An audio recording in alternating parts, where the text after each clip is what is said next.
lucha, victoria, gloria y redención eterna por todos los pecados cometidos. Aquel que abandone su casa, su esposa, sus hijos o sus hermanos, recibirá como herencia la vida eterna. Abandonad vuestras diferencias, que las querellas se acallen y las guerras se apacigüen. Tomad el camino del santo sepulcro, arrancad esa tierra de manos de pueblos abominables, pues esa tierra ha sido reducida a la servidumbre por naciones que no conocen a Dios, y ella os demanda y exige su liberación.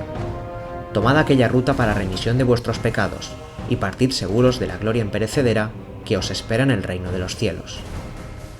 Estas son las palabras del Papa Urbano II en el Concilio de Clermont, por las que toda Europa marchó en armas contra los imperios musulmanes situados en las tierras de Jerusalén, iniciando una larga época de guerras por el control de esa zona que se extenderá a lo largo de toda la Edad Media, las Cruzadas. Las Cruzadas fueron campañas militares religiosas entre miembros y soldados seguidores del cristianismo y musulmanes provenientes del interior de Asia y Oriente Próximo, dotadas de un gran fervor religioso y una crueldad excepcional. El origen de las cruzadas proviene desde los inicios de la propia Edad Media. Los distintos imperios musulmanes fueron expandiéndose progresivamente hasta suponer una grave amenaza al modo de vida cristiano imperante en Europa. Las batallas de Covadonga y Poitiers durante el siglo VIII, así como las invasiones vikingas, mostraron las diferencias vividas entre religiones y por ello, la tensión originada en Europa estaba muy latente en la vida de los cristianos medievales. Las causas más próximas las encontramos cerca del siglo XI, donde en numerosas ocasiones ya se utilizó la figura papal como gran predicador e instigador de campañas contra ejércitos paganos, ya bien fuera contra los vikingos en su conquista de Sicilia o contra el Andalus en su expulsión de Barbastro, pero los hechos más trascendentes los encontramos con la aparición del califato fatimí, donde el califa Husein al-Hakim persiguió a los cristianos en Palestina, además de destruir la iglesia del Santo Sepulcro en Jerusalén, y a todo esto caben destacar las luchas del Imperio bizantino contra los turcos selyúcidas, una dinastía muy feroz proveniente de las actuales Irak e Irán, que causaban estragos en territorio bizantino. A finales del siglo XI, los selyúcidas provocaron una aplastante derrota a los bizantinos en la batalla de Manzikert, una batalla donde se perdió gran parte de los territorios bizantinos en Asia, y aun a pesar de contar con la colaboración extranjera, la gran derrota de esta batalla supuso la entrada libre de los selyúcidas en Anatolia y la creación del llamado Sultanato de Roma. Todos estos hechos provocaron que el emperador bizantino Alejo I solicitara ayuda al Papa de Roma Urbano II. Aun a pesar de que las relaciones entre Roma y Bizancio se hallaban en un momento sensible debido a la separación cristiana entre ambas vertientes, el Papa Urbano II no podía hacer oídos sordos a la petición de ayuda de un imperio que suponía la última defensa del cristianismo en Europa. En noviembre del año 1095, el Papa convocó en Clermont un concilio para tratar, entre otros asuntos, la problemática del Este, y el jueves 27 de noviembre, Urbano II pronunció un inspirado sermón frente a una gran multitud de nobles y clérigos franceses. En él, animó a toda la población europea a marchar contra el enemigo musulmán y la recuperación de Jerusalén, prometiendo la gloria y la redención de los pecados para toda aquella persona que marchara hacia Tierra Santa, a lo que la multitud congregada comenzó a exclamar Deus vult, Dios lo quiere, lema del primer llamamiento contra los musulmanes. Además, Urbano II también habló de la obligatoriedad de respetar la paz y la tregua de Dios, es decir, la prohibición de combatir entre cristianos en las festividades religiosas, además de los lunes, martes y miércoles, motivo por el cual muchos nobles con ansias de guerra partieron a unirse a la primera cruzada en su lucha contra los infieles y apartar las peleas del suelo europeo para que así, con palabras del Papa, los ladrones se volviesen caballeros. El llamamiento a las armas predicado por Urbano II en el Concilio de Clermont llegó a muchas de las cortes más importantes de Europa y se comenzaron los preparativos para el largo camino, pero independientemente, otros muchos clérigos decidieron emprender por su cuenta otras acciones para captar soldados y marchar hacia Jerusalén guiados por el clérigo Pedro el Ermitaño, que consiguió reclutar a un ejército de 40.000 soldados, pero en su mayoría se trataban de mujeres, niños y personas en general sin ningún tipo de experiencia militar, motivo por el cual este primer llamamiento sería llamado la Cruzada de los Pobres. Al no tener ningún tipo de organización militar, el hambre y la escasez de productos se hicieron notar en esta primera marcha, por lo que a su paso por el reino de Hungría, los cruzados saquearon parte de las tierras húngaras, motivo por el cual el rey húngaro Colomán mantuvo una posición hostil hacia ellos, provocando una reducción de 10.000 soldados en sus filas. Con un cuarto menos de soldados, Pedro llegó a Constantinopla, pero los problemas se multiplicaron, ya que al llegar se encontraron ante la misma problemática que a su paso por Hungría. Se decidió mandarlos a cruzar el Bósforo sin ningún tipo de escolta adicional, y al adentrarse en territorio musulmán, todos ellos fueron masacrados y esclavizados, poniendo punto y final a la Cruzada de los Pobres.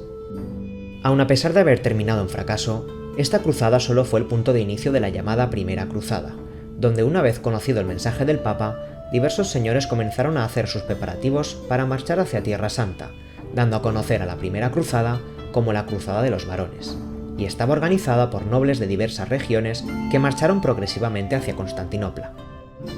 Desde el norte, los caballeros de Godofredo de Bouillon cruzaron el Sacro Imperio y Hungría. Desde el oeste, caballeros normandos dirigidos por Hugo de Vermandois y Esteban de Blois llevaron el estandarte del Papa a través de las tierras italianas, llegando a Constantinopla finalmente por vía marítima. Desde el sur de Italia, los normandos fueron guiados por Bohemundo de Tarento, y desde Occitania, caballeros franceses dirigidos por Raimundo de Tolosa y Adhemar de Puy, líder espiritual de la misión, cruzaron Europa a través de los Alpes y los Balcanes, creando en conjunto una grandiosa fuerza militar de más de 35.000 soldados cruzados profesionales.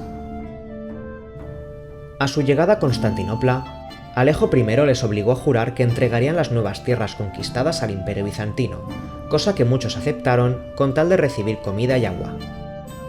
Una vez abastecidos, los cruzados marcharon hacia su primer objetivo, Nicea, capital del sultanato de Roma, dejada desprotegida por el sultán Arslan, ya que nunca creyó posible una unión de pueblos europeos. La ciudad sufrió un largo asedio, y finalmente, el ejército musulmán atacó a los cruzados a las puertas de la ciudad, pero esta vez fueron los selyúcidas quienes sufrieron una gran derrota, y la ciudad se rindió ante Alejo I, quien no permitió que los cruzados entrasen y saqueasen tal valiosa ciudad. Los cruzados marcharon entonces hacia Jerusalén, siendo atacados numerosas veces por tropas musulmanas, pero su marcha no se detuvo hasta alcanzar la ciudad de Antioquía, ruta por la que se perdieron gran parte de soldados y animales por la dura travesía.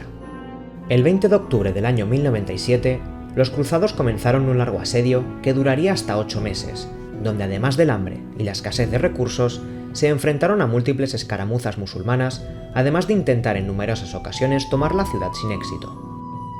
La situación se convirtió en desesperación para los dos bandos, ya que además de lo mencionado, los cruzados no daban abasto para rodear la totalidad de la ciudad, por lo que el asedio tuvo poca efectividad, y además, un gran ejército proveniente de Mosul se acercaba cada vez más a Antioquía, doblando en número a los cruzados. Tan solo unos pocos días antes de la llegada de casi 200.000 soldados musulmanes, Bohemundo negoció con uno de los guardias de la ciudad, llamado Filuz, la apertura de las puertas, y así, con esta traición, el 2 de julio del año 1098, los cruzados entraron en la ciudad, masacrando a casi la totalidad de la población. Una vez conquistada, se cuenta que allí se encontró la lanza sagrada, la lanza con la que Longino atravesó el cuerpo de Jesús una vez éste se encontraba crucificado. Con semejante hallazgo, los cruzados creyeron sentir la protección de Dios para sus acciones, motivo por el que se enfrentaron días después en campo abierto al grandioso ejército musulmán, muy superior a ellos, y milagrosamente consiguieron hacerles batir en retirada, principalmente provocada por las diferencias entre clanes y etnias musulmanas. El final del año 1098 estuvo caracterizado por la presencia de grandes miserias y plagas entre los cruzados, que se llevaron por delante a muchos de ellos, incluso al propio Adhemar de Puy, líder religioso de la cruzada. Para lidiar con tal terrible situación, se adentraron cada vez más en tierras musulmanas, llegando incluso a asesinar a poblaciones enteras de las ciudades cercanas a Antioquía, protagonizando incluso crueles episodios de canibalismo contra los musulmanes. Aun a pesar de todas estas penurias, el ejército cruzado partió de Antioquía en dirección a Jerusalén, con solo una cuarta parte de los efectivos con los que se marcharon de Europa. La ciudad estaba en aquel momento en disputa entre los fatimíes y los selyúcidas, hecho que motivó el avance de la campaña cristiana. En junio del año 1099, los cruzados rodearon la ciudad, Pero al igual que sucedió con Antioquía, todos los esfuerzos por tomarla resultaron en vano, y la moral de los soldados disminuyó drásticamente. Todo parecía estar perdido hasta que un cura llamado Pedro Desiderio aseguró haber tenido una visión en la que se le aparecía el espíritu de Adhemar de Puy, comunicándole que todos debían ayunar durante 3 días y luego realizar una procesión descalzos alrededor de las murallas de la ciudad. Estas acciones eran las mismas que aparecían en la Biblia, donde se explica que ese fue el proceso de captura de la ciudad de Jericó en 7 días, según Josué en el Antiguo Testamento. Los cruzados, aun estando plenamente hambrientos, realizaron el ayuno correspondiente y la seguida procesión, tal y como había anunciado el clérigo, y una vez terminada, se realizó un gran sermón en el Monte de los Olivos. Nada parecía haber cambiado. La situación parecía volverse en contra suya, y la derrota decisiva se acercaba a ellos. Pero en el asalto final a la ciudad, curiosamente, 7 días después, el ejército genovés comandado por Guillermo Embriaco desembarcó en las costas cercanas a Jerusalén y se unió al asalto cruzado, utilizando sus propios barcos para construir torres de asedio, y así la ciudad cayó finalmente en manos de los cristianos. Pero lejos de terminar con las crueles acciones llevadas a cabo desde el inicio de la contienda, nada más tomar la ciudad, los cruzados exterminaron a prácticamente la totalidad de la población, donde se incluían ciudadanos de todas las edades, ya bien fueran musulmanes, judíos, ancianos, mujeres o niños. 2000 judíos fueron arrestados dentro de la sinagoga y posteriormente, esta fue incendiada mientras los cruzados alababan a Dios por la victoria conseguida. Hicieron prácticas de tiro con los musulmanes derrotados. Arrojaban a la población viva a las grandes hogueras en el interior de la ciudad. En las calles y plazas solo se veían montañas de cabezas, manos y pies. Y finalmente, se produjo una gran matanza en el templo de Salomón, donde los cadáveres de los judíos flotaban en su propia sangre, que según narran los testigos, esta llegaba hasta las rodillas de los soldados. Posteriormente, se le ofreció el título de rey de Jerusalén a Raimundo de Tolosa, pero la rechazó, ofreciéndose el mismo cargo a Godofredo de Bouillon, quien aceptó ser el protector de Jerusalén, pero nunca su rey, ya que se negó a llevar una corona de oro allí donde Jesús portó una de espinas. Finalmente, se descubrieron reliquias de gran valor para los cruzados, entre ellas la cruz con la que Jesús fue crucificado, y tras la victoria, muchos soldados volvieron a casa, y otros permanecieron en Jerusalén hasta el fin de sus días. Con la victoria cristiana, también se da comienzo a la aparición de los estados cruzados, pequeños reinos independientes del Imperio bizantino que se gestionaron de forma autónoma, ya que se consideró que los bizantinos se retiraron demasiado pronto de la lucha y no merecían ser poseedores de tales tierras. Más adelante, el primer rey del reino de Jerusalén, el hermano de Godofredo, Balduino I, sentó las bases para la creación de la Orden del Temple, una organización religiosa y militar que se encargaría de proteger las reliquias sagradas, así como a los peregrinos que marchasen hacia Tierra Santa. Aun a pesar de la gran campaña militar y el éxito conseguido, esta solo sería la primera de otras muchas cruzadas que tendrían lugar en un periodo histórico no muy lejano al vivido en la conquista de Tierra Santa, con una crueldad similar a la protagonizada durante los últimos años del siglo XI, principalmente causada por las ansias territoriales y religiosas de ambos bandos, y donde participarán grandes figuras históricas, cambiando para siempre la idea de paz y redención que se espera conseguir para entrar en el reino de los cielos.